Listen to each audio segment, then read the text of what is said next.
the pro forma, and he was forced to do so, Forced to sign it. forced to sign the document. Okay. May I take an instruction, Madam? Yeah. Akamzuzuka Mr. Speaker ummeli wakhe sakhulumisana noMr. Kamsipile uthi ke awuvumelani ke nalokho njengoba umbuso uthi ke uzohola ubufakazi manje bokuthi kukhona la wena owahamba wayokhomba khona ke ummeli wakho uthi cha nivumelani ke nalokho ngoba ke uthi awuzange ukwenze lokho kuphuma kuwena washaywa ke wase uthathwa usiwa endaweni ethize la okwathiwa ke khomba khona futhi ke nalapho ke uma usayinda lapha lokho kwakusayinda akusayindanga ngoba kuphuma wena ukuthi ke waphoqa ukuthi ukwenze lokho.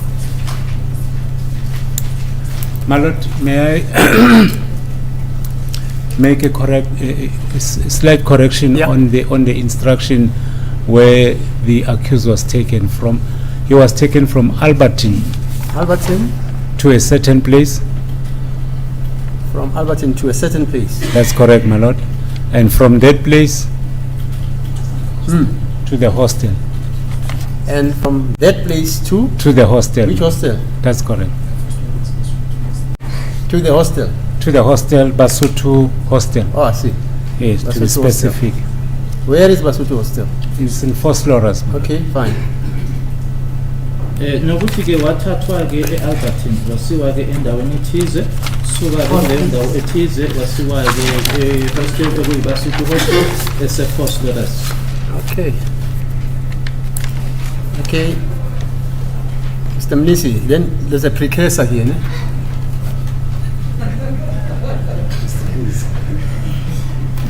Are there? Because the precursor states that there is a dispute relating to the admissibility of the pointing out. The court then declares that this dispute should be adjudicated within a trial within a trial. Is that so, sir? Okay. Yes, Mr. Aloy. As a court, please, my lord. The pro forma regarding the pointings out has already been handed up as Exhibit GG. Exhibit GG? Yes. Where is it? I've invited... Okay. My lord, I have not seen the document that has been handed to court to see if the papers have been removed, my lord. Is it in the file, the exhibit file? Indeed, my lord. The statement was removed. Is this? Yes. It has been removed? Yeah, the statement has been removed. So Ms. Mutoro wants to see that as a fact. Thank you, my lord.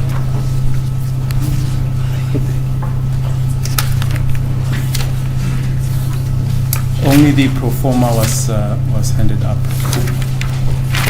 Have you attached it when you say it was handed out? Yes, my lord. Exhibit GG. It's not here. Let me point you out. Is it here? Oh, it's here. Okay. It's here. You can always Exhibit find GG. Yes.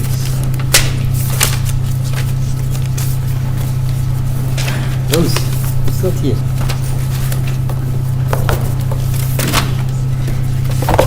Look into that. We have a spare copy. That Yeah, show it to your, we can really show to your sister. My lord, it's also a problem if it was handed before the witness testified to court. I doubt, my lord, I can't recall it being submitted to the court. But subject to That's court. why I say I don't have it. Yes.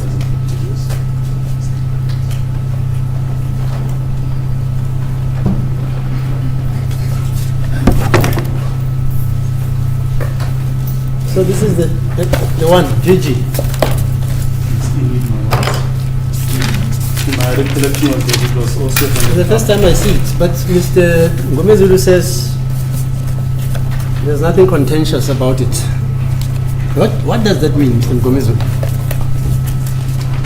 Madam, there are no indications of self-incriminating on the statement itself. There's nothing indicating self-crimination on the Self-incrimination. pro forma exhibit GG. That's correct, man. Yes, Mr. Cholo. My lord, the one that I've just been given by the state, I've seen it.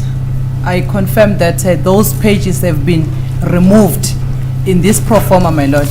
The only document I've not seen is the one that has been submitted before this court. What? The only document that I have not seen is the one that has been submitted, my lord, if those To pages... the what? To the court? To the court, yes. Now, this court is bound by the law to tell the truth. Once you submit a document to this court, Yes, and it is a pro forma statement, yes. this court won't even want to see it. Document or the one that has already been submitted. Just show Ms. Msholo this.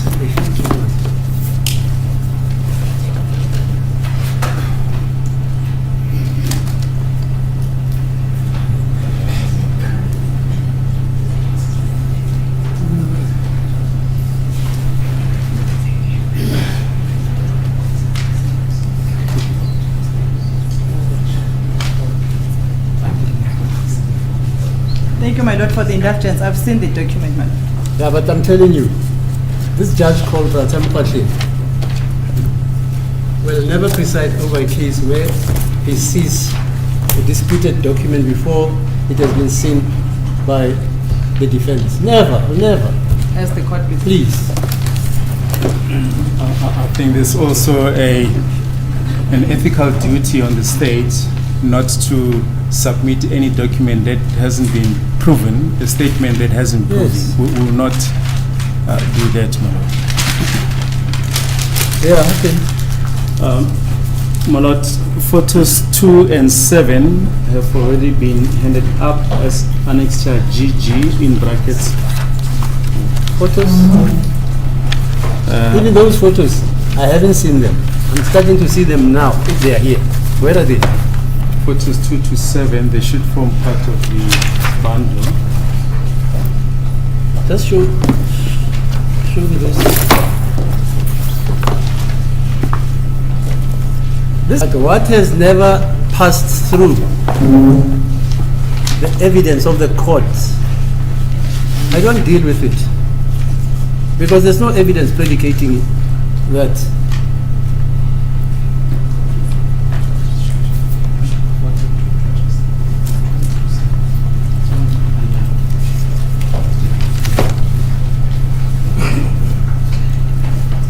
So, Mr. Gomezulu, have you seen the photos?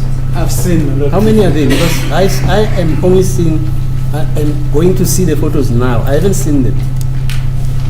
My lord, the photos that the state is intending to hand over is photo 2 to 7, but the photos that were 2 to 7. 2 to 7 for the purpose of this exercise. Okay.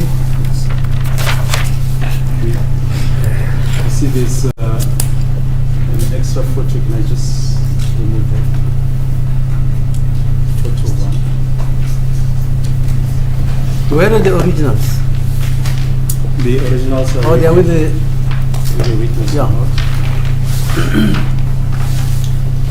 Okay, yes, Mr. Then, Mayor. my lord, the state begs leave to hand up additional photos as part of Exhibit GG1. It's photos 26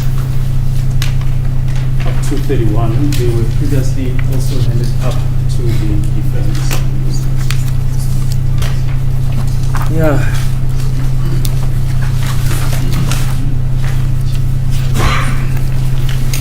Okay.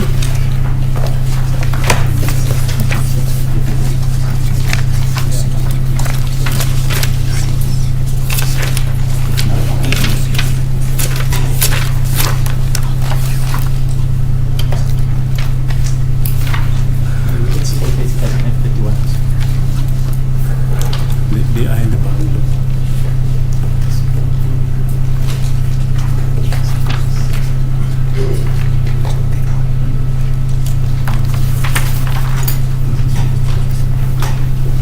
We also have them available in soft copy.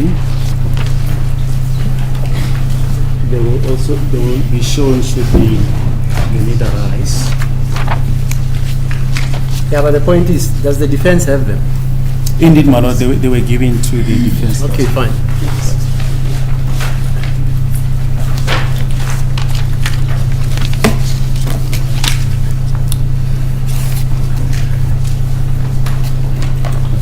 With all those formalities out of the way, my lord, the state then calls the next witness is Lieutenant Colonel Khadebe. This witness number 85 on the list.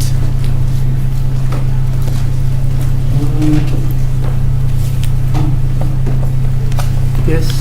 Show the witness in, Mr. Peter. Full name and surname, please. Nkosikhona James Harden. Any objection in taking the oath? No. Do you swear that the evidence you are about to give will be the truth, the whole truth, nothing else but the truth? As you raise on your hand, say so help me God. So help me God. The witness is sworn in. Thank you. Okay. Is it correct that you are a lieutenant colonel in the South African Police? Yes. Kuyiqiniswa-ke ukuthi nguyi-lieutenant colonel emaphoyiseni. Where are you currently attached? I am currently attached at serious corruption in Klerksdorp, my lord. Manje-ke la engisebenza khona-ke ngisebenza ngaphansi-ke kwe-unit abayibiza ukuthi serious corruption e-Klerksdorp.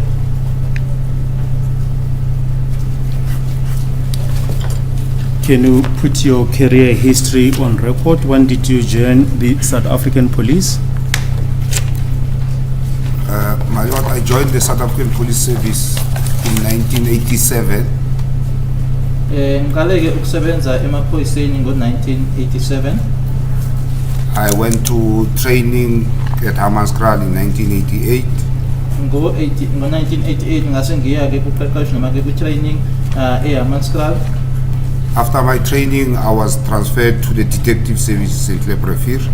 Emuva-ke kwaleyo training leyo ngase ngiya-ke kwigatsha labaphenyi-ke noma labaseshi e-Klerksdorp. Just a minute.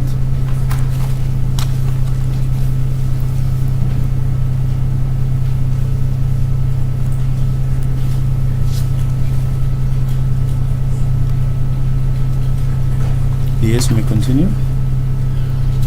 From Klerksdorp, I was transferred to ukuthi ival Murder and Robbery Unit With lama detectives eSharpeville. and there I worked for about 3.5 years. Kwase kuthi-ke iminyaka ewu-3.5 la ngasebenza khona-ke lapho. And then, my lord, I was transferred to South African Narcotics and Alcohol Bureau, which was the then SANAP. Ngase ngisiwa lapho kwabathi-ke i-SANAP uma ngisuka khona lapho. I worked at SANAP until year 2000, which would have been 3 years. Lapho-ke ngisebenze kwaze kwashaya-ke u-2000 okwenza-ke ukuthi kwaba iminyaka emithathu. I worked at SANAP for 3 years and then transferred to serious organized crime.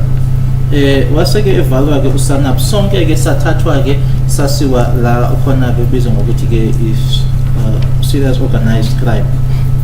At serious organized crime, I worked for many years until I was promoted in Rustenburg.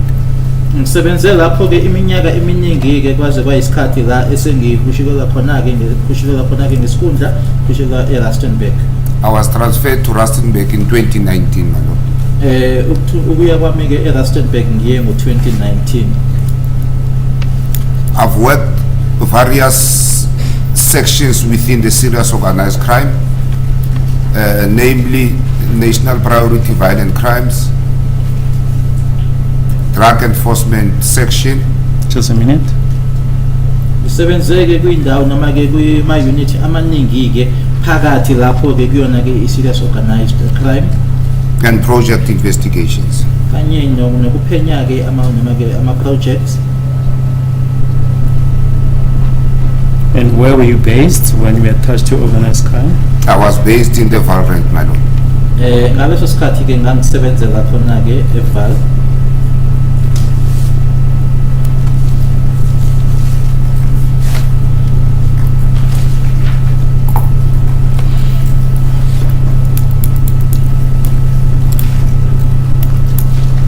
I just want to show you exhibit GG. Do you recognize that exhibit? Yes, my lord. Uchichi lona ke uphambi kwami yebo ngiyabona futhi ngiyamazi. That's which one? As the notes on the pointing out of a scene that was completed by myself. Lana ke ama notes la ekwakhonjwa khona ke kwindawo ke yesigameko abhala yimina. Yes. Can you go ahead and read the contents of exhibit GG in the report? On the form here, on the pro forma, it says notes on the pointing out of a scene or scenes and or points. Lana ke kubhaliwe ukuthi ama notes ke pointing out noma la ekukhonjwa khona ke indawo yesigameko noma ke indawo zesigameko noma ke ipoint noma ama points.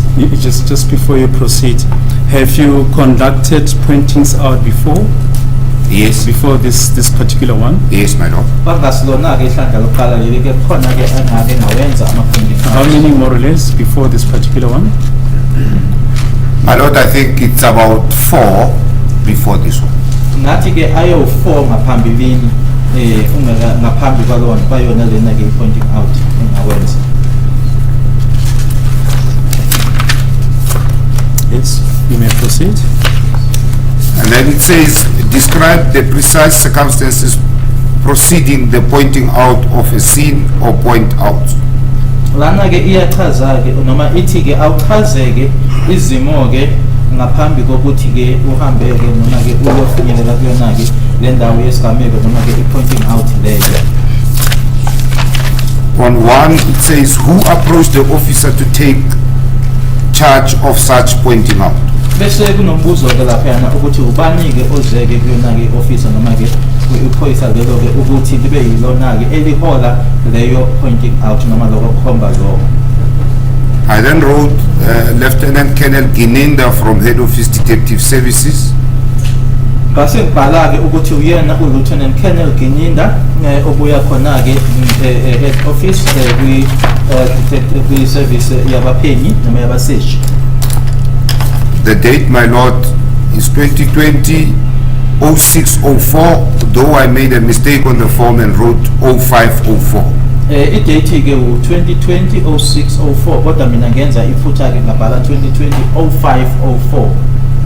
The time was 1339. Isikhathi ke u-1339.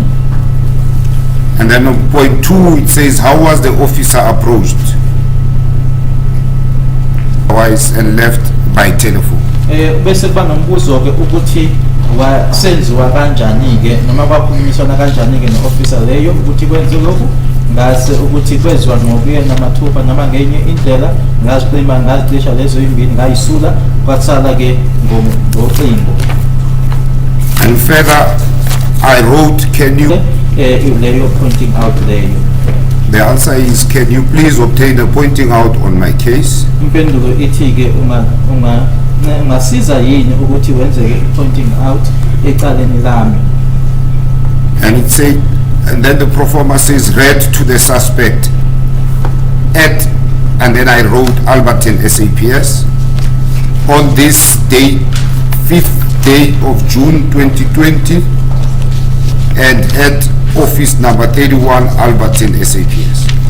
Bese kuthi ke okwafundela noma fundela umsolwa kwasekuchazwa ke kuma kwi-station samaphoyisa sase-Alberton ngalolu suku lwesihlanu kuJune ngo-2020 ku-office number 31 kumaphoyisa noma i-police station yase-Alberton. And then on name, I wrote Muzika Kulelwa Stemba Sibiya. Igama ngasengibhala ke umuzika ukhulelwa Stemba Sibiya. Place Nongoma in KwaZulu Natal. Indawo Nongoma KwaZulu Natal. What does that information represent, please? the place represent where is he from. Lena indawo ke ichaza la abuya khona ukuthi owakuphi nendawo. And then on the space of sex, I wrote male. Base ngibhala ke ukuthi umuntu wesilisa.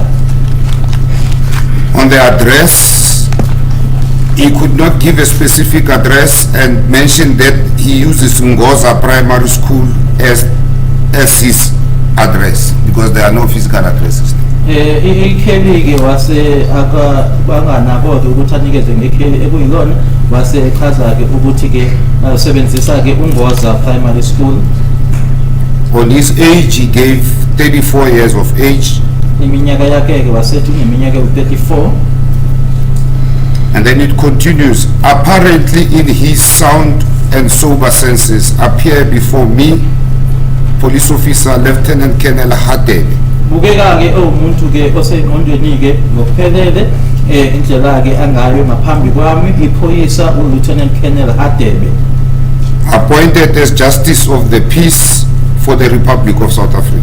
Nokuthi ke uqobuweke nanjengoba babiza ke ukuthi ke Justice of the Peace wayo ke iRepublic of South Africa. The said person was brought by, I did not write anything, my lord, because there was a lot of heckling regarding that.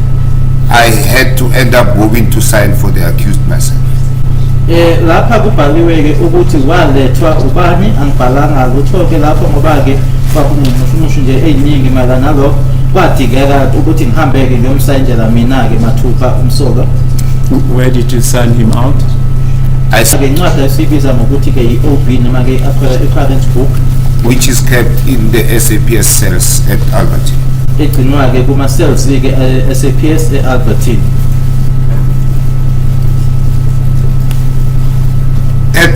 To the private office number 31 Albertine SAPS. Ukuthi ke na ioffice ke private number 31 kumaphoyisa noma ku station samaphoyisa eAlbertine. At Albertine SAPS. Ibisechaza ke ukuthi ke station samaphoyisa Was an entry in the cells. What happened thereafter? That's why you. No one was prepared to sign for the suspect, hand him to me, for me to continue, and then later. ukuthi ke ahambe ke ayokhithi mhlambe kungenzeka khona ke uSergeant Baloyi owayengiseleke ukuthi angasiza ngakwenza ke lokho kodwa ke kwase kwenzeka ke ukuthi nje angakwenzi noma angasaqhubeka ke yiloko ngingathatha isinqumo sokuthi bese ngiyahamba ke ngiyomkhipha ngokwami.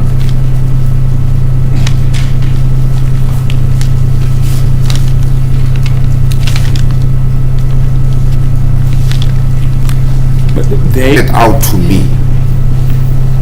He was alone in that portion of the cells. As I walked in, there were people that were guarding him, which were members of EMPD, if I'm not wrong. Lapho ke akekho umuntu owangikhomba yena kwathi uyena ke lona kuleyo ngxenye leyo ke ama-cells awayekona kwakuyena yedwa futhi ke kunabantu ke bebembhekile bemgadile ke uma ngizikhutha ke abe-EMPD. Yes, you may proceed with the form. Confirm. Ngesemsebenzi wasethi ke ake cha ngiyabona ke noma ngiyasibona. You say there was no use made of an interpreter. Can you explain to the court as to what was the reason? The reason for not using an interpreter, my lord, is that Sibiya was speaking Zulu and I'm also Zulu. Imbangela ke yokuthi kwangasetshenziswa ke utoleka ukuthi ke uSibiya ukhuluma isiZulu nami ke ngiyumZulu. Conversantly, this is Zulu. I grew up in KZN in Newcastle. isiZulu ngesikhuluma ke ngesikhuluma kahle futhi ngakhulela ke KZN eNewcastle. And I still have a lot of relatives that I visit almost twice or thrice a year in KZN. futhi-ke ngisenomndeni-ke engisahambayo-ke ngiyobabona mhlampe kabili noma kathathu-ke khona kabili noma kathathu ngonyaka e-KZN. And isiZulu is my home language, and we were only allowed to speak isiZulu in my household. My father was very strict with it. isiZulu-ke ulimi lami-ke lasekhaya, ekhaya-ke nje ubaba-ke wayengakuvumi nje ukuthi sikhulume nje olimi bakuyisiZulu kuphela. So I'm well conversant with isiZulu. Ngakho-ke isiZulu ngiyasikhuluma kahle futhi.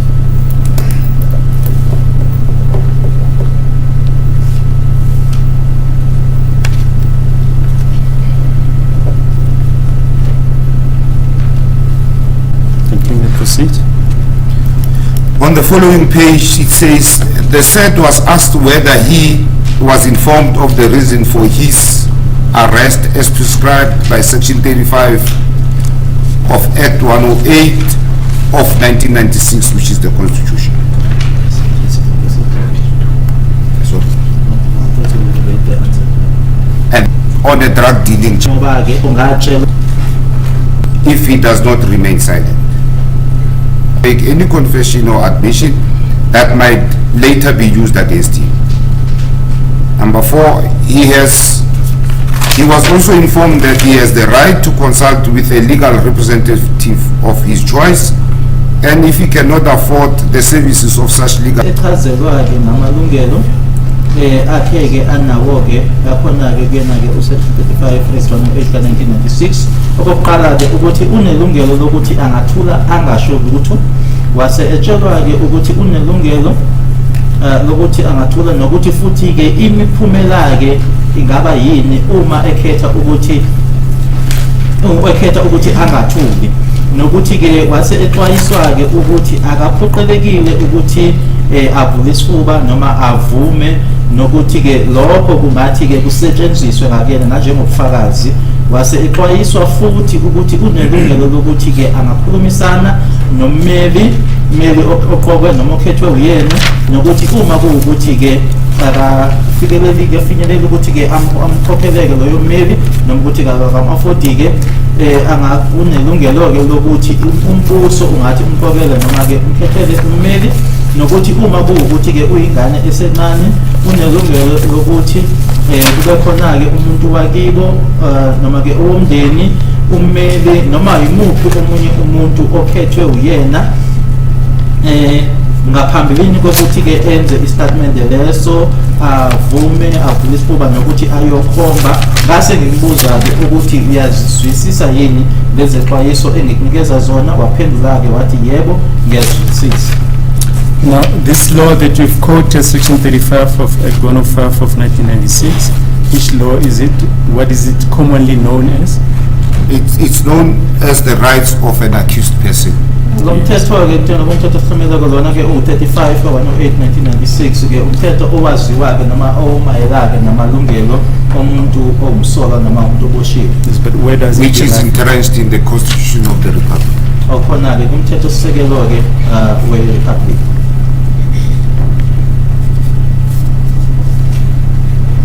Yes, thank you. You may proceed. The said person is informed that he is in the presence of a justice of the No, peace. Sorry, just read the part. Do you understand the warning? Okay, I then asked, do you understand the warning I have given to you? And the answer is yes, I understand. Mbuza-ke ukuthi isixwayiso noma izixwayiso lezi engikunikeza zona uyazizwisisa yini, waphendula kwathi yebo ngiyazizwisisa. In the South African police or say anything about such sins, the said person is further warned that what he may point out or may say will be noted down, and photographs of the scene and pointed out will be taken and may later be used as evidence during a subsequent trial. Wasetshelwa-ke umuntu loyo-ke ukuthi manje-ke usebukhoneni-ke balo obizwa nanjenge-justice of the peace, kanye futhi-ke noyiphoyisa-ke kuwona amaphoyisa aseNingizimu Afrika. Wase exwayiswa-ke ukuthi akaphoqelekile ukuthi akhombe indawo noma yiphi indawo noma ama-points noma-ke iy'ndawo nokuthi-ke asho lutho mayelana nendawo noma iy'ndawo lezo. Wase etshelwa exwayiswa futhi ukuthi nayini noma ikuphi akukhombayo ke noma akushoyo kuzothi kubhalwe phansi kuthwetshwe izithombe zaleyo ndawo noma indawo lezo noma ama-points lawo azothi awakhombe bese kuthi ke kamuva ke kusetshenziswe nanjengobufakazi uma sekuqulwa icala. Asked whether he knows and understands the warning given to him now, and the answer to this is as follows: I understand the warning. Buziwe-ke noma usebuzwa-ke ukuthi uyazwisisa noma uyakwazi yini uyazizwa noma uyazazi yini lezi xwayiso ezinikezwa kuyena, waphendula-ke wathi ngiyazizwa izexwayiso. He is further asked if he still wishes to point out the sins or point out, and his reply to this is, I still want to point out and give a statement. Wasebuzwa-ke ukuthi-ke emuva kwalokho-ke ingabe kuseyisifiso sakhe yini ukuthi-ke akhombe-ke indawo noma ama-points wase ephendula-ke ethi ngisafisa noma ngisafuna ukuthi ngikhombe nokuthi nginikeze ngestatement. And on the following page, on number 1, it says, have you previously pointed out anything of a similar nature? The answer is no. Wase ebuzwa ukuthi ngaphambilini usike wakhomba-ke yini noma khona la owakhomba yini okufanayo-ke nalokhu, waphendula-ke wathi cha. Number 2, he says, if so, when, where, when, and to whom? And because there was none, I wrote not applicable. Uma kunjalo-ke uphi, nini, ubani, ngoba-ke bese phendulile-ke wathi cha akukho. And the following is, were you in any way assaulted, threatened, or influenced by any person to point out sins or points? The answer is no. Ngabe washaywa yini, wesatshiswa yini, noma-ke kwaba khona ukugqugquzela yini, noma kwaba nomthelela yini, ukhona yini umuntu owaba nalo nomthelela yini ukuthi-ke ukhomba indawo noma i-point noma ama-points, waphendula-ke wathi cha. Do you have any injuries or bruises of any nature whatsoever? Can you show them to me? If so, please show them to me. And the answer is no. Ngabe ukhona unako yini ukulimala noma amanxeba noma-ke imihuzuko onayo noma yaluphike uhlobo? Uma kunjalo-ke ngicela-ke umtshengiso noma ungikhombiseke. Impendulo waphendula-ke wathi cha. Observations by the officer. What I did here was to request the member from local criminal record center to take pictures of the accused person. Bese kuthi kubhaliwe lana-ke ukuthi lokho okwabonwa-ke i-officer ukusho-ke iphoyisa ekuyimina engakwenza-ke lana ukuthi kucele ilunga-ke laba-LCRC, the local criminal record center, ukuthi lithwebule-ke iy'thombe zakhe umsolwa. But he is calm. That's what I wrote here. Kodwa-ke engakubhala-ke lana ukuthi nje ngisho ukuthi-ke cha wayengenabo-ke ukutatazela owayenabo. And who is a member from the local criminal record center that you requested to take? It's Sergeant Mapakela from LCRC Albertine. Kwaku Sergeant Mapakela we-LCRC Albertine yena-ke lo wayethwebula iy'thombe. And which photos were those? The photos are as follows, my lord. Is photo 2, 3, 4, 5, 6 and 7.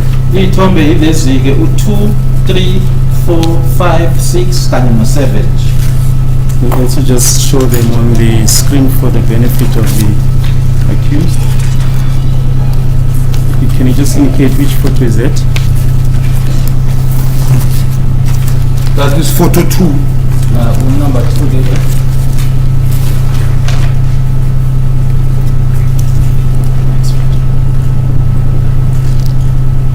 It's photo 3. Showing what? The accused facing the opposite side. And the first photo, photo 2?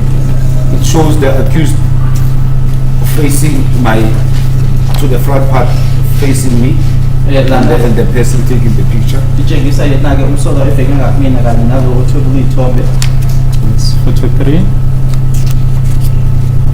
Photo 4 shows the accused with his clothes, the top clothes removed and is bare-chested.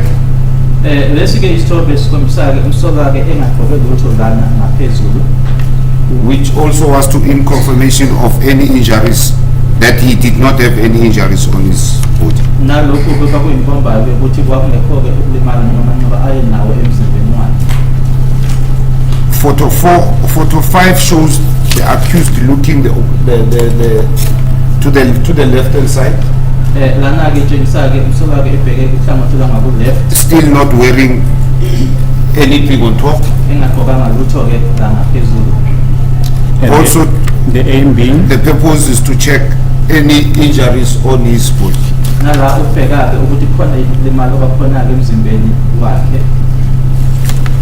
Photo 6 shows the accused facing the opposite side, opposite direction, without anything on top, showing that he had no injuries. Lana-ke umsolwa-ke ebhekele futhi engagqokanga lutho ngaphezulu nokuthi-ke akunakulimala ayenakho emzimbeni. Photo 7 shows the accused facing the right hand side, and without any top on, and also the intention was to check for injuries. Lana-ke ikhombisa-ke ebheke ngakuhlangothi lwangaku-right engagqoke lutho ngaphezulu, nalapho-ke ubheka-ke ukuthi wayelimele yini. okay. Can get back to the form. On point 10, it says, tell me how you sustained injuries. I wrote not applicable because he did not have any injuries. Lana-ke u-10 uthi-ke angitsheleke ukuthi walimala kanjani ngoba-ke kwakungekho-ke ukulimala kunalutho ebhaliwe lapha. The following page, note down the following information. The vehicle of the SAP number, which is the vehicle that we used for pointing out. Lana-ke ise ithi bhala phansi-ke le mininingwane elandelayo. Lana-ke imoto lena-ke 755B. number yayo-ke u-B 80652. On driver, it's warrant officer left front is Lieutenant Colonel Hadebe. ukuthi passenger-ke hlangothi lwangaku-left ngaphambili u-Lieutenant Colonel Hadebe, kwakungekho muntu. What was the position regarding the photographer? Was he traveling with you or separately? He was traveling separately with another car. Umthombo wethombe Back is Muzi. Sithemba samaphoyisa sase-Albertine. Date 2020-06-05. Date-ke kwaku-2020-06-05. Time returned 13:30 and the kilometers was 80690. Isikhathi-ke kwaku-1:30, 13:30, amakhilomitha uma sesibuya-ke kwaku-80690. You still remember what the time of departure was? Yes, my lord. The time of departure was around 1300 hours. Isikhathi esahamba ngaso noma esasuka ngaso khona lapho njengoba la kubhalwe esokubuya kwaku-1 1300. Yes, you may proceed. After conclusion of the pointing out of the scenes or points, the notes are read to the person who pointed out and they are interpreted once again. The following questions are now put to the person who pointed out the scene or the point. Emuva kokuthi sekuqediwe-ke ukuthi kuyokhonjwa noma ukuthi akhombeke indawo noma i-point noma ama-points, kwase-ke ama-notes lawo-ke ayafundwa-ke afundelwa loyo-ke ebekuyena-ke obekhomba, nokuthi-ke aphinde futhi ahunyushweke noma atolikweke imibuzo, ile mibuzo elandelayo-ke manje ayibuzwayo-ke lowo ebekuyena obekhomba. Are you satisfied that which you pointed out and said had been noted down correctly? The answer is yes. Umbuzo-ke ingabe wenelisekile yini ukuthi lokho okukhombile nokushilo ukuthi kubhalwe kahle ngendlela noma ngendlela-ke kusho ngayo? Impendulo-ke yathi yebo. Are you satisfied that which you pointed out is your own version of what took place? The answer is yes. Wenelisekile yini ukuthi lokho okukhombile okwenzeka? Impendulo yathi yebo. Do you have any complaints about the manner in which I conducted the pointing out? The answer is no. Ingabe khona yini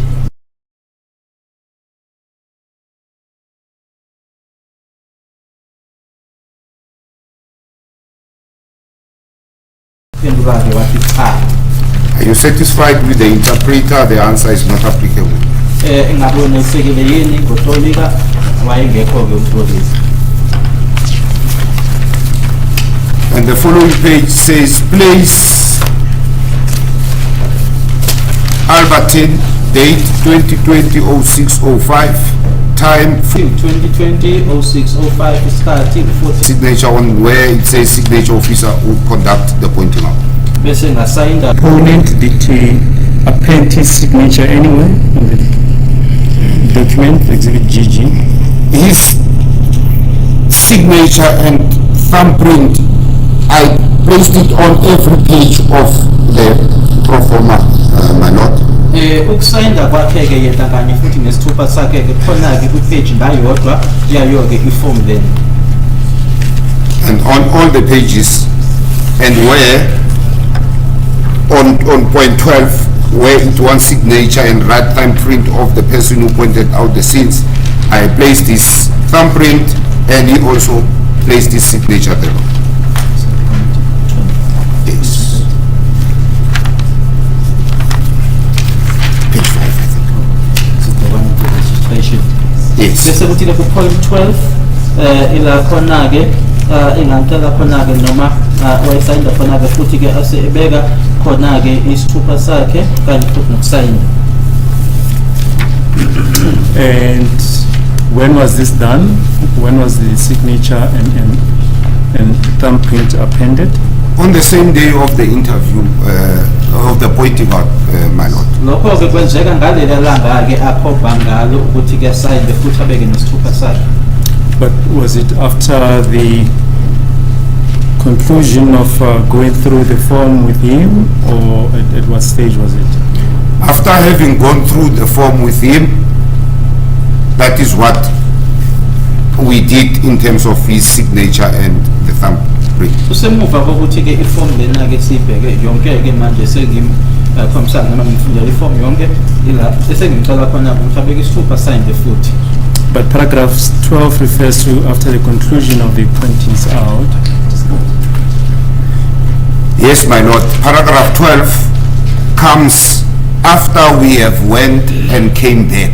That is when he will then place his thumbprint. Paragraph 12 ke ukhuluma ngathi sesihambile ke sasibuya ke ila khona manje sebeka khona isithupha sakhe asayinda futhi. Which will then be in confirmation of his satisfaction about how the pointing out was conducted. Lokho ke okuzoqinisekisa ke manje la esenza isiqinisekiso sakhe ke sokuthi ke wenele noma wenelisekile ke mayelana nendlela ke eqhube ngayo noma engihole ngakhona ke pointing out. Were there any photos taken upon your return? That's true. Photos were taken, my lord, and they are as follows. Khona ke ithombe manje esetshenziswa ke for isikhathi sesibuyileke. That is from photo 26 to photo 31. Kusuka isithombe u26 kuyofika ke ku31. Photo 26 shows accused whilst dressed, Lana ke 26 ingenkathi ke esagqokile facing my side or that of the camera. ebheke ngakuyona ke i-camera noma mina. Photo 27 shows him facing the opposite side. 27 kuyomkhombisa ke ebheke le He is still dressed. usagqokile ke. Photo 28 shows the accused without any top on, he is bare-breasted. Lana ke 28 ila engagqokile ke phezulu. Purpose is also to check on any other injuries that he might have sustained. Nalana ke inhloso ukubheka ke ukuthi kusengenzeka ukuthi abe wayebe ulimele yini. Photo 29 shows him facing the left side. Bese kuthi u20 futhi akalimele. Bese kuthi ke u30 ubheke Without any. GG. Yes, I confirm, my lord. Ngaqinisekisa-ke ukuthi ngempela-ke iqiniso-ke le document lena uGG.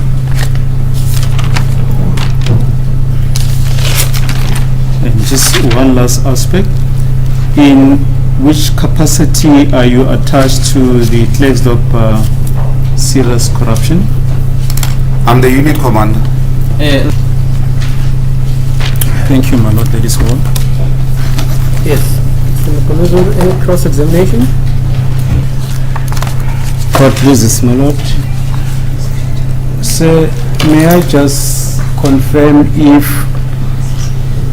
during the interview of Mr. Spear, there was no any other person except yourself and him. Is that correct? In the office, there wasn't anyone except him and me.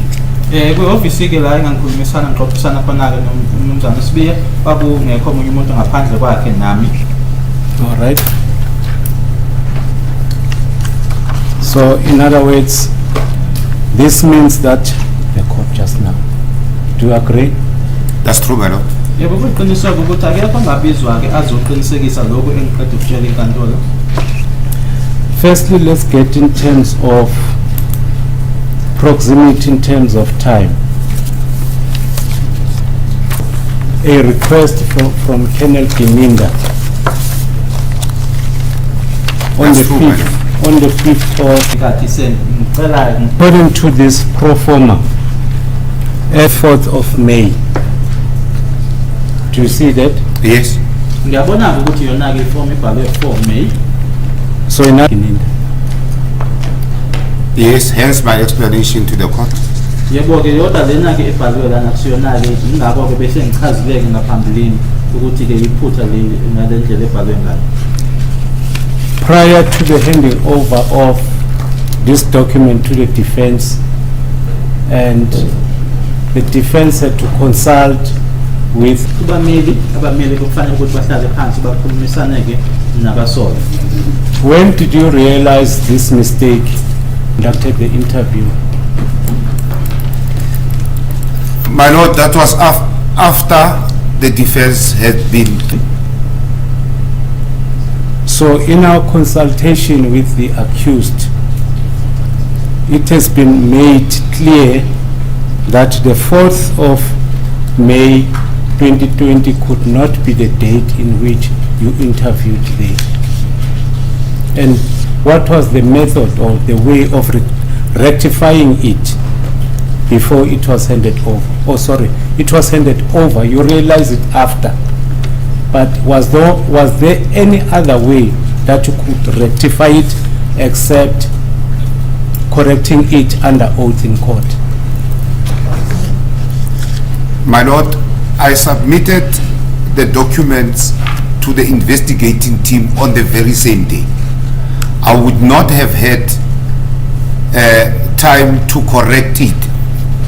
And if I had realized it that day, I would have corrected it the very same day.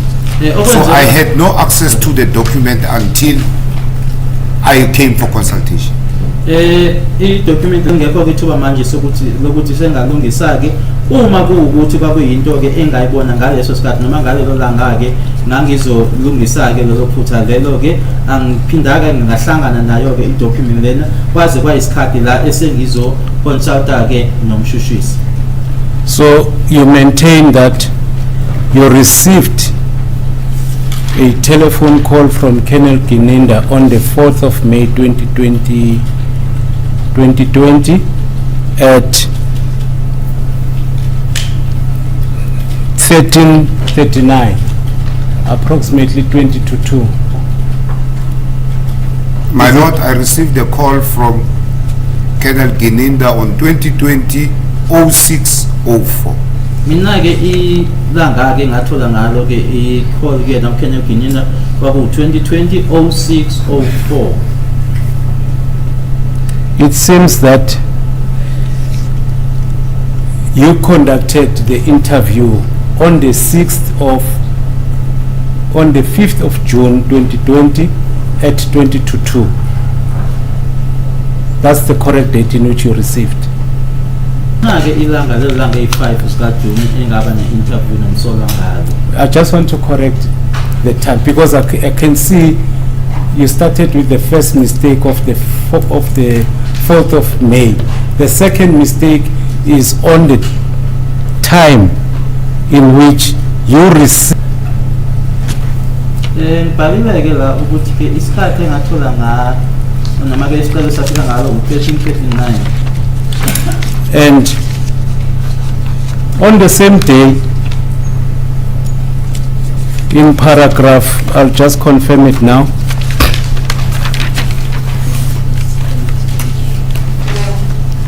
The second, wait, first one. I beg your pardon. Which page is that? Is it the second page?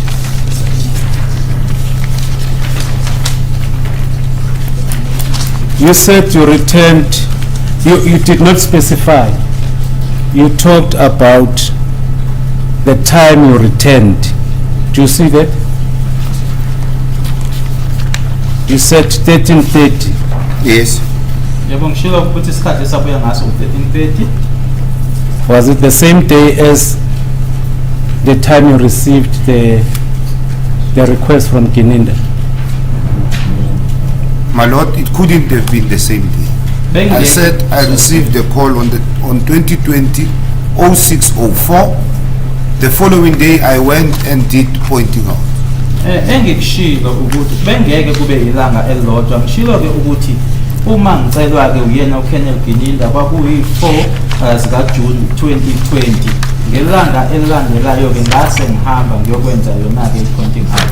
At the time you received this call, where were you at that time? When you received the call at 13:39 from Kenneth Gininda, where were you exactly? I was in my office at Rustenburg. Ngangisehhovisi lami-ke eRustenburg nkathi ngithola-ke ucingo lolu obuya kuyena uKenneth Gininda. So from Rustenburg, the following day you proceeded to Albertine. That's correct, my lord. Base kuthi ngelanga elilandelayo-ke ngase ngiya e-Albertine. All right. Upon your arrival at Albertine, you said you came across, okay, let's just put it this way. The accused at that time was held in the police cells when you arrived. That's correct, man. Kuthi ke ngalelo langa ngathi ngifika-ke umsolwa-ke wayekuma-cells ase-Albertine. You will agree with me that this is the only police cells that is at Albertine is inside the CSC. Is that correct? Of Albertine. When you enter the CSC office, there's cells on your left hand side. That's correct.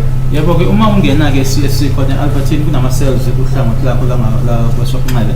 There were no other cells other than that cell. Do you know? No, I don't know. Ukuthi kwayengekho-ke amanye ngaphandle kwalawo angazi. So immediately when you arrived, what time was it when you arrived at Albertine?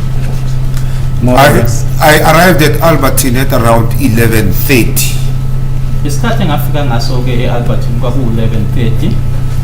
Do you know where was the accused kept before you arrived at Albertine?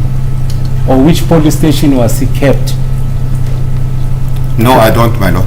Ukuthi-ke wayegcine kuyiphi police station ngaphambi kokuthi ngifike e-Albertine lokho angikwazi. So you won't dispute that the accused was transported from Valeria to Albertine police station on the 5th of the 6th month 2020. You won't dispute that? Yes, I won't. Angeke ngiphikiseke uma ethi-ke wasuswa-ke e-Valeria police station ngeyi-5 zikaJune wase esiwa-ke e-Albertine. If, may I approach me? The accused is raising his hand.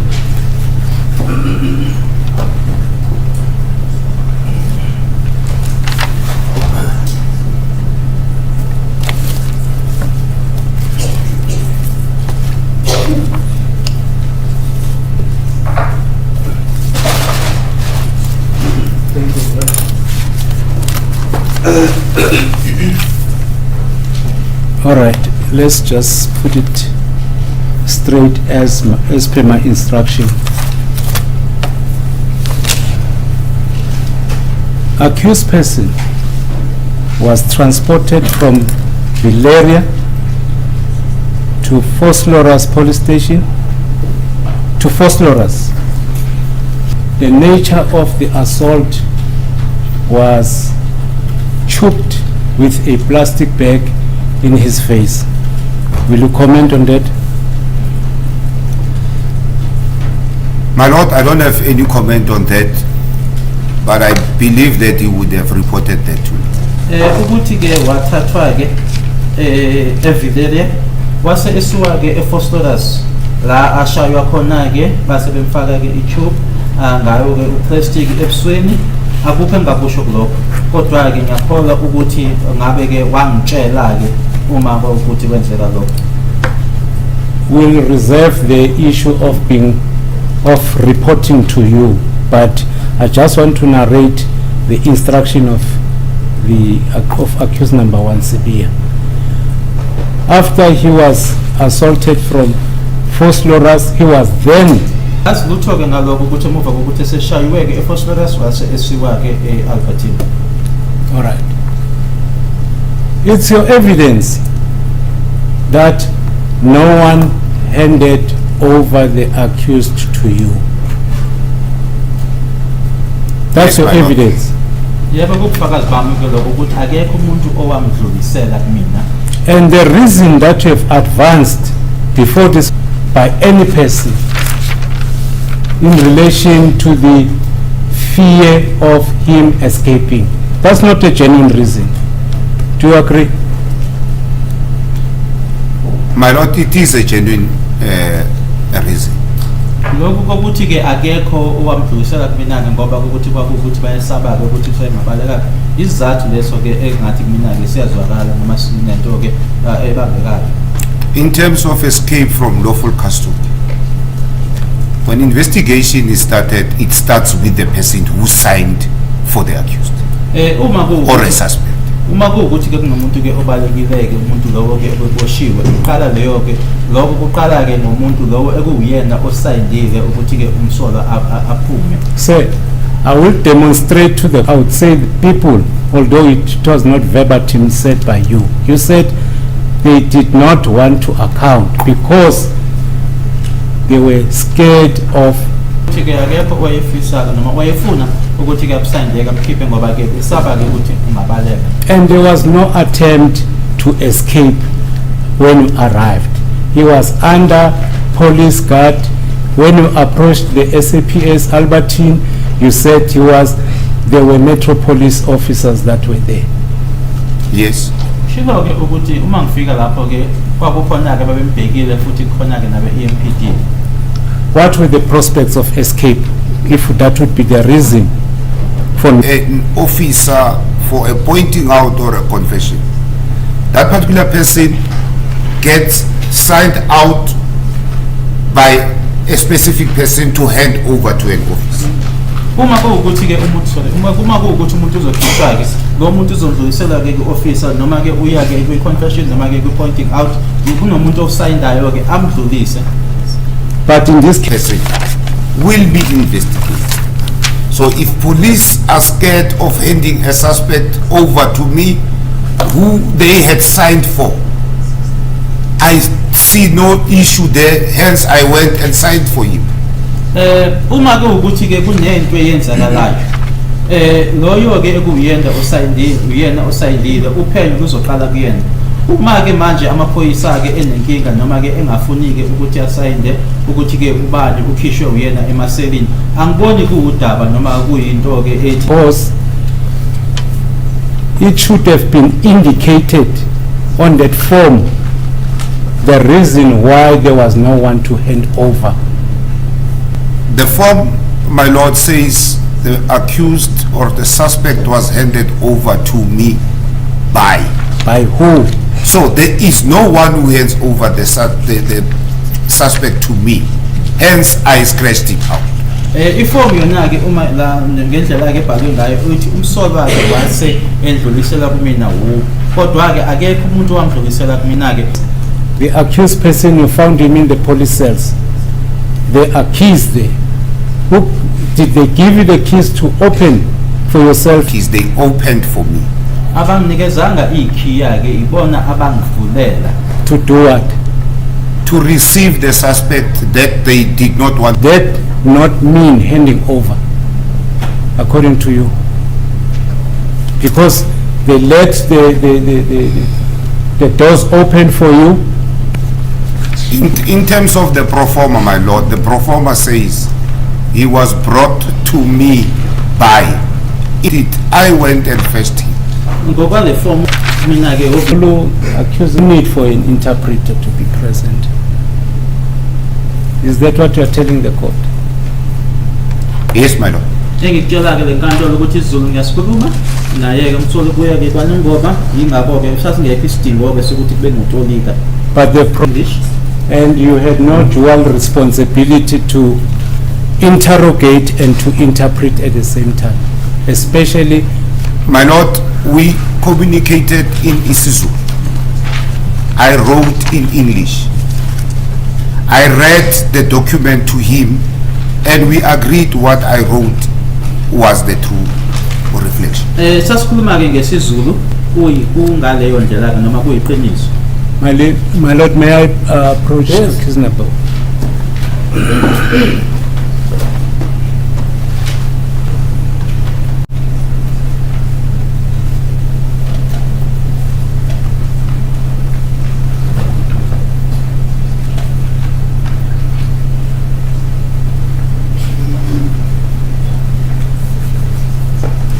Thank you, my lord, for your indulgence. Let's just quickly correct this thing. You said Mr. Spear was Yena ukuthi buya kwanongoma. but that is leading you. It means he was. Kusho ukuthi ke wangikhohlisa ke uma ukuthi manje uthi yena ubuya emahlabathini. So let's get back to the issue of an interpreter. Hence we said, and you are not an interpreter. You are a police officer, a justice of peace, as you have indicated. Is that correct? The interpretation. I do not understand what Mr. Mgomezulu expect me to say. I'm saying to this court, I communicated with the accused in isiZulu, completed a form that was in English, read it back. Ke kathatha ke umsebenzi ke katolika ngoba ngishilo ukuthi ngangikhulumisana ke naye kumsola ngesiZulu iform lena ke ibhalwe ngayo ke English ngase ngimfundela yona ke sase siyazwana ukuthi lokho ngibhalile ngempela ke kuyiqiniso. In this form, what is of paramount importance prior to the pointing out or pointings out was to explain the constitutional right of the accused. Is that so? That's true. I'm happy with that. Right.